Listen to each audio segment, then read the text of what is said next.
Good morning. Good morning. Should I do a quick intro? Oh, of course. Yeah. I didn't get that yesterday, so. Good morning, everyone. Thank you for coming so early. Welcome here. We're thrilled and honored to have Dr. Noha Seif here on the podium. She is the owner of the Contact Lens Institute in Seattle. And her purpose of opening that was to give a better care, eye care, specifically for difficult cases. And Dr. Seif is a rock star for difficult cases.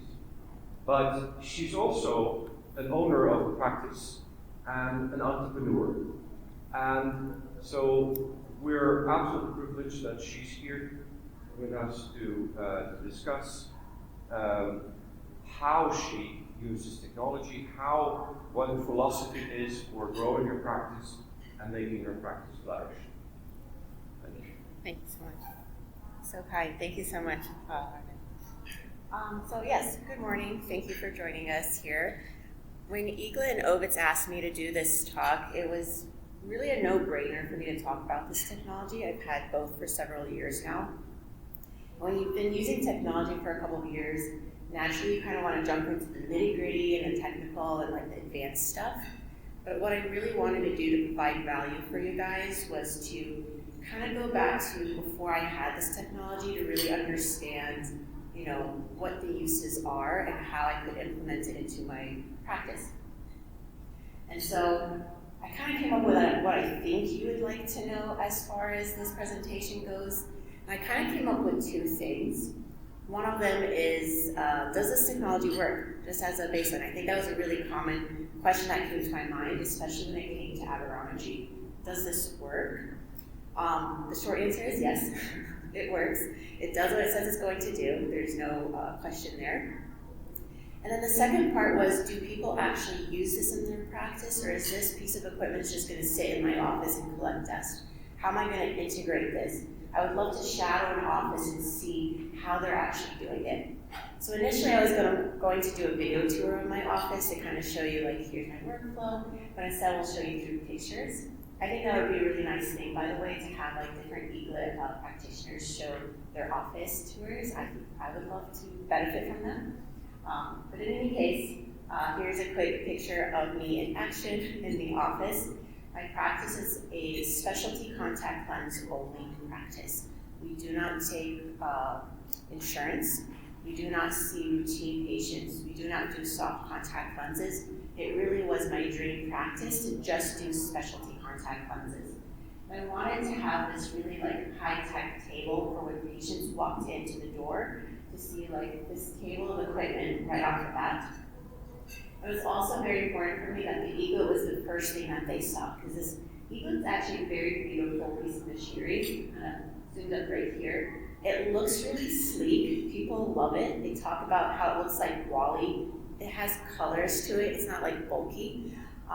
We still haven't named it because every time my patients tend to name it, they'll be like, it looks like WALL-E or something like that, which is really, really fun. But going back here, the other thing is that I have a lot of monitors in my room, and I think that's really important to show the patients their results. People love to see their scans. They love to see how unique their shape is. And so not only for the patient to see, but there are seats for the family and the friends to see, and everyone is always like, oh, that's so cool. Oh, I've never seen that before, that sort of thing, which builds a lot of trust and lets your patient know that you're doing something different. And the same thing in the exam chair, I have like their scan pulled up, I need to reference it. We're talking about why something's not working for them. I can reference their shape itself and discuss it that way. And then, the same thing with the Ovitz. It comes with a laptop, so you can show the results there. I find that quicker than putting it up on the screen, but again, I think it's really important that I show my patients. So generally, at the first visit, I will run the Igla to get a baseline understanding of what their shape is. And then at the follow-up is generally when I run aberrometry, because that's just the magic on top, which we'll get to later on here. So let's get into a little bit more nitty-gritty, if you will. So one of the things that I struggled with initially was, what's the difference between a topographer and a profilometer? I think that's a really common question that comes up for me too is like, why would I get this over a topographer and vice versa? So a topographer is going to be curvature focused. It's going to be more focused on diagnosing the condition and detecting if there's progression or detecting if there's been any change. Now, generally when patients come to my office, we already know that they have keratoconus, we already know that they have a transplant, we already know these things. It's not that beneficial for the goal of my practice. My goal is to fit the eye. And so with profilometry, we're elevation focused. With elevation, we're thinking of the entire surface of the eye, a full 3D surface of both the cornea and the sclera, whatever you can measure. You can measure quite a bit here. So we're really thinking of the layout of the land more than we are thinking, is there a nitty-gritty change in shape here? And when you start taking measurements, you realize there's a lot of shapes out there. And I couldn't believe the amount of shapes. This is like an old post that I did on Instagram where I showed, like, look at all these shapes. And some of them, believe it or not, were normal corneas that I couldn't believe, or I could now understand why they were having difficulty with their contact lens fittings. Now, a formal study was actually done to determine the different types of shapes. We're going to briefly go over this. So, Group 1 was the spherical group. We have Group 2, which is the toric group.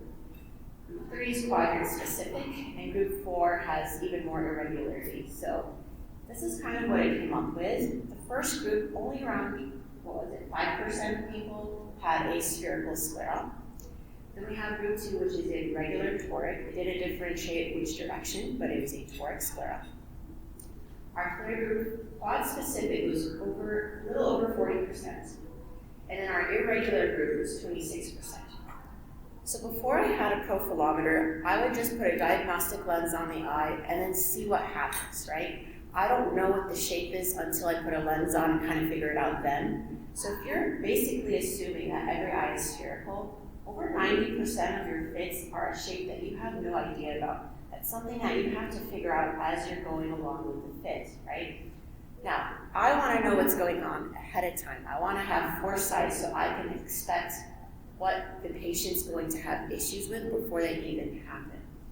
So, this is all really cool and dandy, but the eaglet will do the work for you. Like, I don't have to take a look at the numbers if I don't want to. I'll take a look. But they have color codes for you to tell you, hey, this is a spherical shaped sclera, go ahead with this type of design. Or, hey, this is the toric part, this is the quadrant specific part. Hey, there's a pinguecula over here, pay attention to that. Hey, there's a cyst over here, pay attention to that. I love the color codes that they use to make it easy and kind of user-friendly to notice the things that you may not pay attention to when you're looking behind a slit lamp. So, I think this is really cool as a clinician, and I think as clinicians we love thinking about the shape and the fit and all of that, right? But as already mentioned, I'm a business owner, and the patient doesn't care about the fit, right? What does the patient care about? They care about if they can see, and they care about if they're comfortable, right? They can't appreciate that you went quadrant specific for them. They can't appreciate that you did a micro welt for them. They can't appreciate that you did a nice uniform 200 micron. As long as they're comfortable, they think you did a good job, right? So I've kind of put two categories of my patients, the brand new patients with scleral lenses and the established patients who come in, and how I'm going to direct that patient is going to be very different. So for the new patient, they've never worn a scleral lens before. They're generally going to be a little bit nervous about me putting a lens on their eye, right? They don't know what to expect. They're nervous. They want to be hopeful about the vision, but they're nervous, that sort of thing. So if I take a shape like this, if I scan their eye, and this is the shape that I get, I don't really care about that cornea, by the way. The cornea is not hard to fit. We just need to vault over it, and if we don't vault over it, the patient still can't feel it, right? If it's sitting on the cone, we generally don't feel it. What do they generally feel? They're going to feel anything irregular with the sclera. So with this shape right here, they have a column, but what's really interesting to me, or what's really standing out to me, is that drop off at the bottom. What's going to happen when I put a diagnostic lens on this patient's eye? They're going to tell me, I can feel it right here, I can feel it right here, I can feel it right here. And that patient's not going to be able to appreciate the vision. Like, I'll be like, oh, just ignore that. What's your vision? when something's uncomfortable in your eye, you can't focus on anything else. It's hard for you to appreciate the vision. So if I have a scan like this, I say, okay, patient, this is a really unique, special shape, which it is. I don't have a lens in my office that's gonna fit this eye. So when I put this lens on your eye, you're gonna feel it right here. If it's really bothersome for you, let me know and I'll go ahead and numb your eye, okay? What that does for the patient is when I put the diagnostic lens on them, they're like, okay, yeah, I feel it right here. She was right, she told me this, I expected this, she knows what she's doing, right? So I built trust that way, rather than I say like, oh, scleral lenses are comfortable, they're amazing, and I put the scleral lens on, they're like, I feel it, I feel it, I feel it, right? So that's a really, really easy way for me to build trust with patients, and that way they feel like I'm going to take care of them before an issue happens, right? Now, if they're very hesitant, they're like, I don't want to feel anything at all, I'll go ahead and just numb the eye, right? But I wouldn't be able to know that if I didn't have this scan, okay? So that's for the new patient. What about an established patient? Established patients have kind of been through the process, and I get a lot of, train wreck patients who have been to multiple providers, they've been fit multiple times, the easy things have been done.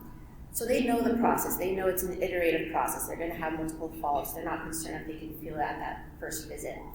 What they care about is generally going to be redness, and they care about fogging in the chamber. After a couple hours, my vision fogs over.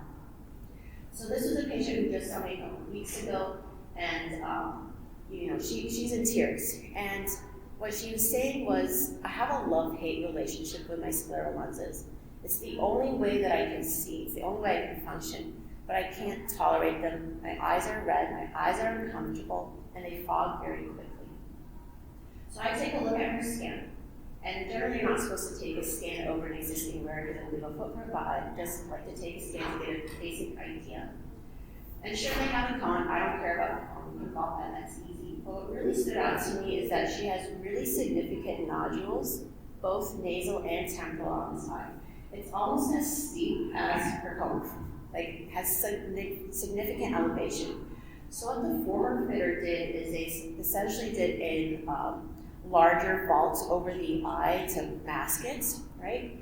What that ended up doing is decentering the lens and inducing fogging, and because it has so much excessive clearance in so many different areas, the eyes were red.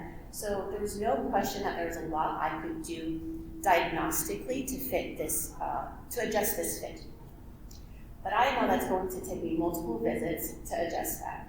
And this patient's already struggling, they're already holding back tears, right? I'm going to say I could do it myself, and I know I could do it myself manually, diagnostically, but we'll get there so much faster with a freeform lens, right? And the only reason I think I wanted to go freeform for this patient was to build trust with the patient. They've already struggled a lot. Again, this isn't a science experiment for me or like a project for me to fit it, right? This is a patient who's struggling, they want to be able to see, they want to be comfortable as quickly as they can be. So I really encourage us to go freeform. So again, that was another way for me to establish trust with this patient and figure out which lens design I could do. We can do so much with so many different types of lenses, but again, keeping the patient in mind first is going to be better for the patient, but also better for your practice. So we've mostly been focusing on the comfort and the fit in that part, but if the patient's still not happy, you have a perfect fit, they're comfortable, their eyes aren't red, generally their problem is going to be vision. You put the lens on and they're like, yeah, my vision's just not that good. And that's the whole reason they're in a scleral lens generally, is for their vision. And so if this is kind of what they're seeing, no wonder they're not happy with the fit, right? So let's talk a little bit about aberrometry. I have another talk later today that really dives into this, so we're going to kind of glance over this a little bit. But higher order aberrations are essentially anything that impacts the quality of vision for your patients.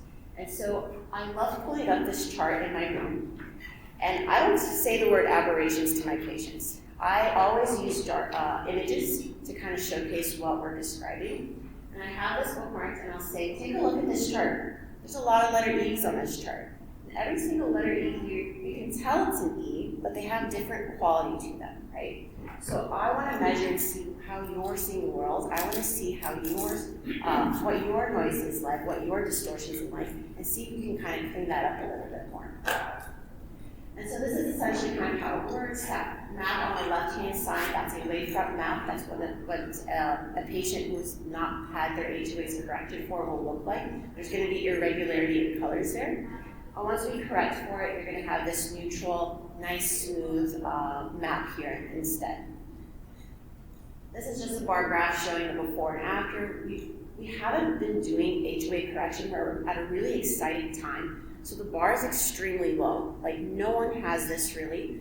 We can only go up from here. There's going to be so much room for improvement. I think we have tons and tons of improvement in vision. And so it's super exciting to have this and be able to offer this to patients.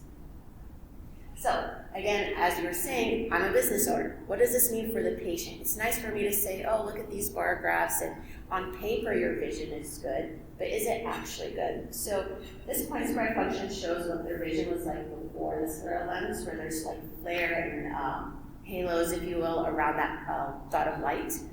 And then afterwards, it's just a pinpoint light. And so what are they going to say? They're going to say, oh, I don't have ghosting anymore. My vision at night has improved. I don't see halos, that sort of thing. So that's what's important to me more than it is what their root mean square is, or we had a 60% reduction. What does it mean day to day for the patient? Because that's what's going to be good for my practice and my business.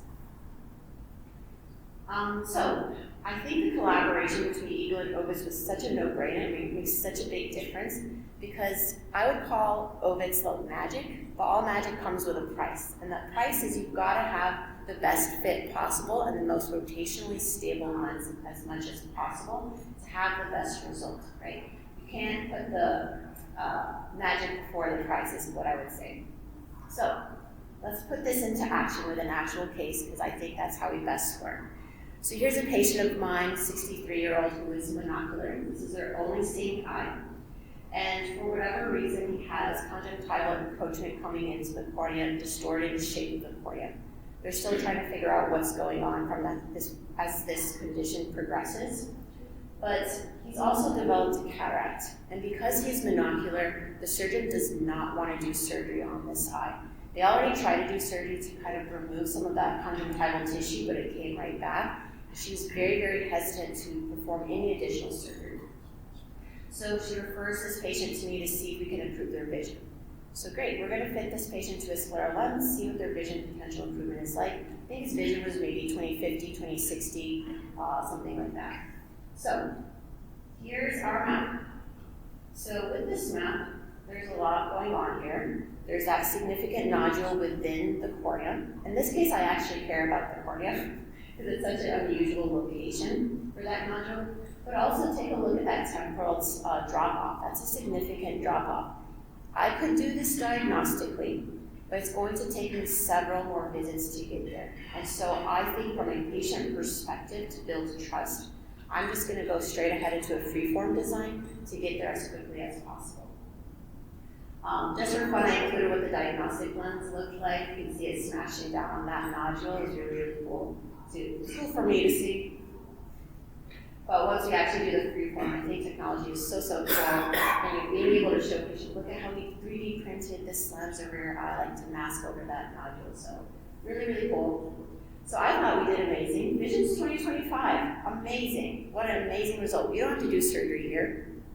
This patient's monocular and he says, I still see ghosting. He wasn't as impressed, you know. It's like, yeah, it's better, but I still see ghosting. It's like, man, I thought this was a slam dunk, you know. So I went ahead and ran aberrometry on him and had significant amounts of aberrations. Multiple were severe. There's different categories of HOAs. But when you see anything in the severe range, you know this is a lot of room for improvement for the patient. So because it was a freeform design, it's very easy to integrate wavefront correction into it. So on the left-hand side, we have that wavefront map, a lot of irregular colors there. Right-hand side, it's much more smoothed out. And again, I care what the patient says. So this is what the patient says. He much prefers his new lens, his HOA lens, his Ovitz lens.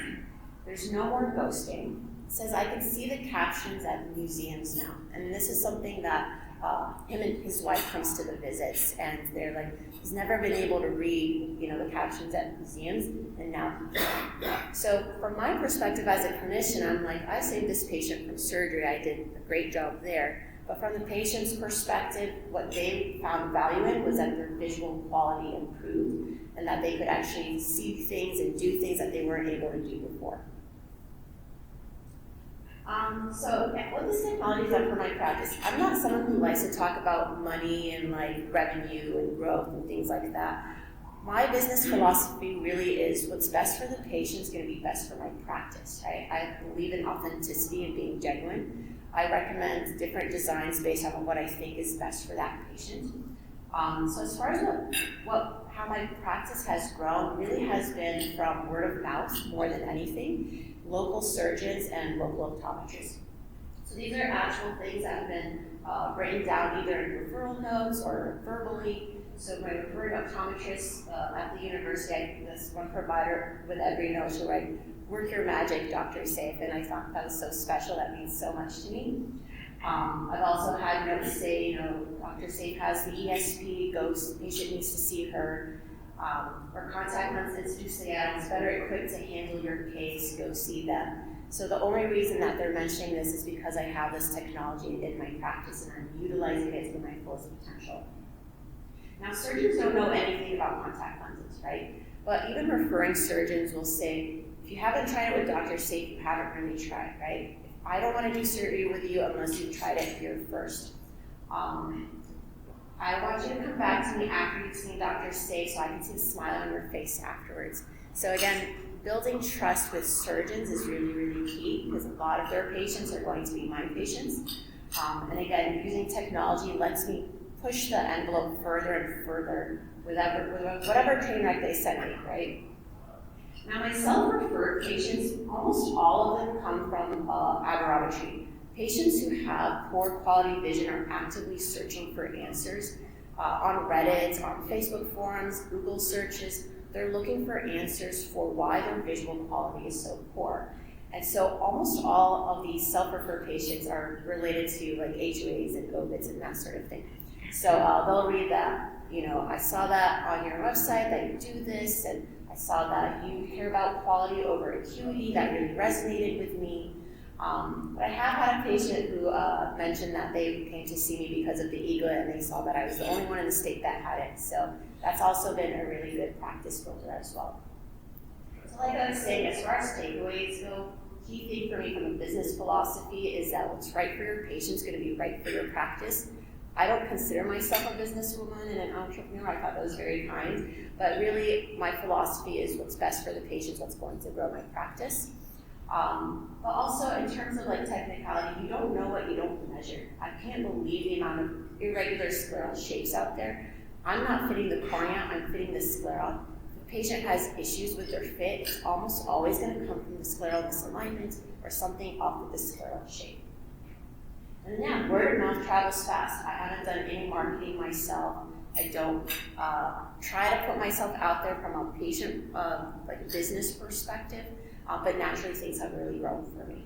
So, thank you for listening. I thought this map was so cute. It's a smiley face to my eyes, but someone's eye in my practice.